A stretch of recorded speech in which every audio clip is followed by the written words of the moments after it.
तब उसको खुद बच्चों को लेके पुलिस स्टेशन में जाना पड़ता है और पुलिस अधिकारियों को पूछना पड़ता है कि कंप्लेंट करने के बावजूद भी आपने कार्रवाई क्यों नहीं किया। ये हालत समझो आज केंद्रीय मंत्री हमारी रक्षाताई खड़से की है, तो आम जनता की क्या हालत होगी। ये बहुत बड़ा सवाल आज महाराष्ट्र की जनता के सामने है। आज जिस प्रकार से हमारे महिलाओं के ऊपर अत्याचार हो रहा है, हमारे लड़कियों के ऊपर अत्याचार हो रहा है, इसके लिए रोकथाम करना चाहिए और लॉ एंड ऑर्डर की परिस्थिति किस प्रकार से महाराष्ट्र में बेहतरीन हो उसके लिए प्रयास करना चाहिए। और उसी प्रकार हमारी बहनें हैं, हमारी जो यहाँ की हमारी महिला है वो कैसी सुरक्षित रहे, इसके बारे में आज कैसे रहा कि पुलिस का जो हिसाब से खौफ होना चाहिए वो पुलिस का खौफ नहीं रहा करके इस प्रकार की घटना करने की कोई हिम्मत करता है। मुझे एक बताइए कि आज केंद्रीय मंत्री के बच्ची को छेड़छाड़ करने की हिम्मत करता है, तो आम आदमी की जनता बच्चों की छेड़छाड़ करने की क्यों नहीं करेगी। इसके बारे में राज्य शासन ने सोचना चाहिए और इसके ऊपर कड़ा अमल करके यहाँ की लॉ एंड ऑर्डर की परिस्थिति किस प्रकार से बेहतरीन हो, सुधरे, हमारी महिलाएं, हमारी बच्चियाँ किस प्रकार से सुरक्षित रहे, इसके ऊपर कड़क कार्रवाई करके ये सभी लॉ एंड ऑर्डर की परिस्थिति सुधारने के लिए अच्छा काम करना चाहिए। धनंजय मुंडे और गुप्ता के जिस तरीके से इनके ऊपर आरोप लग रहे हैं, फिर भी अभी तक इस्तीफा नहीं दिया जा रहा है या मांग नहीं की जा रही, वो है मुख्यमंत्री या उप मुख्यमंत्री उस पर निर्णय कैसे देखते हैं? देखिए, अभी लगातार 80 दिन से ये मामला चालू है। कोकाटे साहब का तो अभी भी चालू है। हालांकि मंत्रियों का इस्तीफा लेना या नहीं लेना ये सरकार का अधिकार है। सभी तरफ से मांग हो रही है, लेकिन सरकार इसके ऊपर निर्णय नहीं ले रही है। मतलब उन्होंने सोच लिया है कि कितने भी लोग चिल्लाए, कितने भी लोगों को चिल्लाने दो, हम सख्त कदम नहीं उठाएंगे। इस प्रकार का शायद सरकार ने सोच के रखा होगा। जिस तरीके से आप पे आरोप लगे थे, आपने खुद होकर अपना इस्तीफा दिया था, तो क्या लगता है ऐसे मंत्रियों ने भी खुद होकर अपना इस्तीफा देना चाहिए? मेरे ऊपर जब आरोप लगा था, मेरे ऊपर जब झूठा आरोप लगा था, तो मैंने तुरंत इस्तीफा दिया था और तुरंत इस्तीफा दे के मैंने सरकार को, हमारे मुख्यमंत्री उस दिन उद्धव ठाकरे साहब थे, उनको बोला था कि मेरे ऊपर जो आरोप लगे उसकी चौकसी की जाए। ठीक आहे. महाविकास आघाडीचं सरकार असताना कुठेतरी शिंदे आणि फडणवीस यांना मोठ्या प्रमाणात अडकवण्याची तयारी होती, अशा पद्धतीचा आरोप झाला होता मध्यंतरी. त्याच्यासाठी SIT चौकशी नेमली जाते. सर, एक प्रश्न शेवटचा होता. जामीन झालाय प्रशांत कोरटकरला, अंतरिम जामीन 11 दिवसाचा, आणि नागपुरात आणखी एक गुन्हा दाखल आहे. तर या प्रकरणाकडे विरोधक कसं लक्ष ठेवून राहणार आहे सगळ्या? मला एक समजत नाही की प्रशांत कोरटकरच्या घराला सुरक्षा होती. तो घरामध्ये सुरक्षित असताना सुद्धा तिथून तो फरार झाला कसा, हा सर्वात महत्त्वाचा प्रश्न आहे. म्हणजे त्याला सुरक्षा देऊन त्याला फरार करण्यात आलं का सरकारच्या माध्यमातून? आणि प्रशांत कोरटकरला का एवढं सहकार्य सरकारकडून होतं आहे, याच्या मागचं कारण काय आहे? सरकारमधील अनेक लोकांचे त्याच्याशी काही संबंध आहे का? कारण की सोशल मीडियावर मोठ्या प्रमाणात प्रशांत कोरटकरचे आणि काही भारतीय जनता पार्टीच्या नेत्यांचे फोटो सर्क्युलेट होत आहेत. त्याचे अतिशय जवळचे संबंध भारतीय जनता पार्टीच्या नेत्यांशी होती, ही सर्व नागपूरकरांना माहीत आहे. म्हणून तर त्याला संरक्षण दिलं जात नाही. छत्रपती शिवाजी महाराज यांचा अवमान करणाऱ्या प्रशांत कोरटकरवर लवकरात लवकर कारवाई झाली पाहिजे. तो कुठे फरार असेल त्याला पकडून आणलं पाहिजे. अजून सापडला नाही माझ्या माहितीनुसार.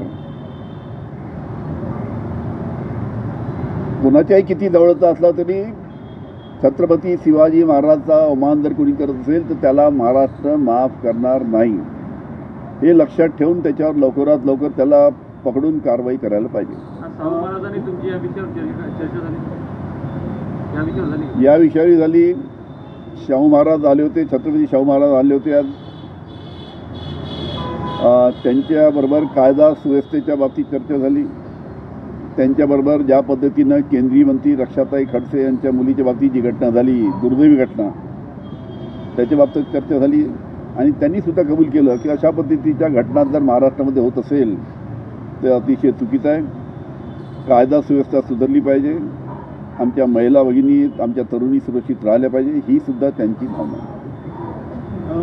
आज गुना में एक डीसीपी और एक एपीआई के ऊपर हमला हुआ है, कोयटा गैंग ने हमला किया है. कैसे देखते हैं क्या लॉ एंड ऑर्डर की जो सिचुएशन है वो पूरी बिगड़ चुकी है महाराष्ट्र में? आज की घटना है, कल शाम की है. मेरे देख पढ़ने में नहीं आया, पर ऐसा हुआ होगा. मैं पहले ही बताया कि पुलिस का धाक नहीं है. पुलिस का खौफ जो होना चाहिए, जो पुलिस का जो डर होना चाहिए, जब तक पुलिस का डर नहीं रहेगा तब तक इस प्रकार की घटना घटती रहेंगी. केंद्रीय मंत्री के बारे में ऐसी बात होती है, डीसीपी का आपने बताया, डीसीपी और पीआई के ऊपर हमला होता है कोयटा गैंग की तरफ से. क्या लगता है गृह मंत्रालय का फेल्युअर है? Total failure. कायदा शून्यतेकडे सरकार चाललेलं आहे. थँक्यू.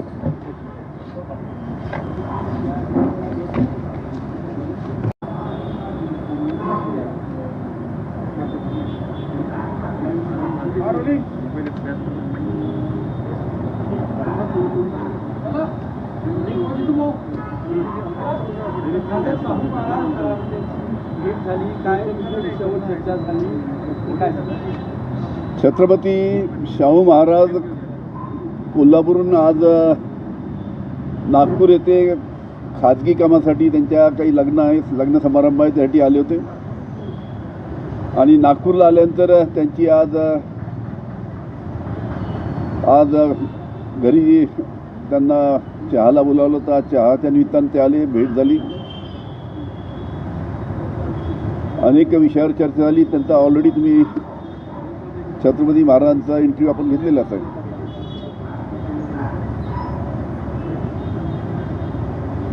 बघा काय प्रश्न आहे. केंद्रीय मंत्री रक्षा खडसेच्या मुलीसोबत छेडखानीचा प्रकार घडलेला आहे, अत्यंत संतापजनक प्रकार आहे. माजी गृहमंत्री म्हणून काय कमेंट्स आहेत? काल जी घटना केंद्रीय मंत्री रक्षाताई खडसे यांच्या कन्येच्या बाबतीत जी काही घटना झाली, ज्या पद्धतीनं छेडखानीच्या त्यानिमित्तानं प्रयत्न त्यानिमित्तानं झाला. आता केंद्राचे मंत्री आहेत, तर केंद्राच्या मंत्र्यांच्या परिवारच सुरक्षित नाही तर महाराष्ट्रात सामान्य जनतेचं काय होणार याचा प्रश्न फार मोठा त्यानिमित्तानं जनतेला पडलेला आहे. केंद्रीय मंत्र्यांच्या मुली सुरक्षित नाही तर सामान्य जनतेच्या मुली कशा सुरक्षित राहणार, त्यांच्या आई बहिणी कशा सुरक्षित राहणार.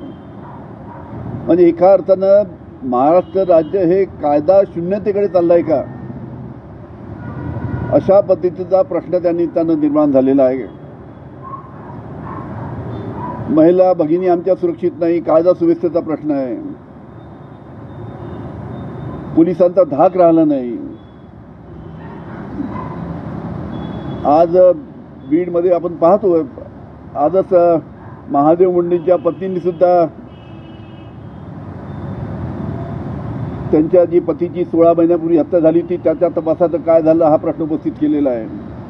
असे अनेक प्रश्न कायदा सुव्यवस्थेच्या बाबतीत आणि आमच्या महिला भगिनींच्या बाबतीत जे आहेत त्यांच्या सुरक्षेच्या बाबतीत आज महाराष्ट्राच्या समोर आहेत. आणि या सर्व प्रश्नाच्या बाबतीत राज्य शासन संवेदनशील नाही असं दिसतं आहे. त्यामुळे राज्य शासनाने या कायदा सुव्यवस्थेच्या बाबतीत आमच्या महिला सुरक्षेच्या बाबतीत लक्ष देण्याची आवश्यकता आहे. तसं लक्ष त्यांनी द्यावं आणि या परिस्थितीमध्ये त्यांनी सुधार घडवून आणण्यासाठी सर्वांनी एकत्र येऊन प्रयत्न करावा अशी माझी विनंती आहे. महिला छेडखानी संदर्भात अर्थसंकल्पीय अधिवेशन सुरू झालेलं आहे. 2 मंत्र्यांवर आरोप आहेत, अजूनपर्यंत त्यांच्यावर काही कारवाई झाली कोर्टाने दिसून आहे. कसं आहे, आता गेल्या जवळजवळ 80 दिवसापासून हे प्रकरण चालू आहे. शेवटी निर्णय राज्य शासनाला घ्यायचा आहे. सगळे बोलून बोलून सगळा महाराष्ट्र थकला, पण राज्य शासन काही निर्णय घ्यायला तयार नाही. आता कोकाटेच्या बाबतीत सुद्धा आपल्याला माहीत आहे की न्यायालयाने निर्णय दिल्यानंतर त्यानुसार कारवाई व्हायला पाहिजे होती. राहुल गांधीवर 24 तासाच्या आतमध्ये कारवाई होते. दुसरे आमच्या नागपूरचेच सुनील केदार यांच्यावर 24 तासाच्या आतमध्ये कारवाई होते. पण सरकारच्या मंत्र्याच्या विरुद्ध कारवाई होत नाही. काय चालू आहे ते समजत नाही. मला वाटत नाही की हे राजीनामा घेतील म्हणून. शक्ती कायद्याअंतर्गत काय सांगा? सरकारचं असं म्हणणं आहे की भारतीय न्याय संहितेच्या काही जे आहे नवीन त्या सेम कायदे होत आहेत दोन्ही, त्यामुळे कलम जे आहेत काही ते शक्ती कायद्यामध्ये मॅच होत नाही आहे. त्यामुळे संदर्भामध्ये मोठं पुन्हा फेरविचार करावा लागणार आहे आणि नव्यानं पुन्हा तयारी करावी लागणार आहे. ठीक आहे. मी जेव्हा महाराष्ट्राचा गृहमंत्री होतो त्यावेळेस आम्ही सर्वपक्षीय आमदारांना एकत्रित घेऊन मी स्वतः त्यामध्ये गृहमंत्रींनी पुढाकार घेऊन आम्ही शक्ती कायदा, ज्या कायद्याच्या माध्यमातून कुठेही बलात्काराची घटना झाल्यानंतर आरोपी सापडल्यानंतर त्याला फाशीची शिक्षा द्यावी अशा पद्धतीचा कायदा, अशा पद्धतीचा शक्ती कायदा आम्ही त्यावेळेस राज्य शासनामध्ये विधानसभा आणि विधान परिषदेमध्ये मंजूर करून घेतला. या कायद्याचा अंतिम मसुदा आम्ही अंतिम मंजुरीसाठी आम्ही केंद्राकडे पाठवला. त्याला आता जवळजवळ 4 वर्ष झाले आहेत, पण 4 वर्षामध्ये केंद्र शासनाने त्याला मंजुरी दिली नाही. माननीय मुख्यमंत्र्यांनी आता 2 दिवसापूर्वी बोलताना सांगितलं की त्याच्यामध्ये काही अडचणी आहेत, तांत्रिक अडचणी आहेत.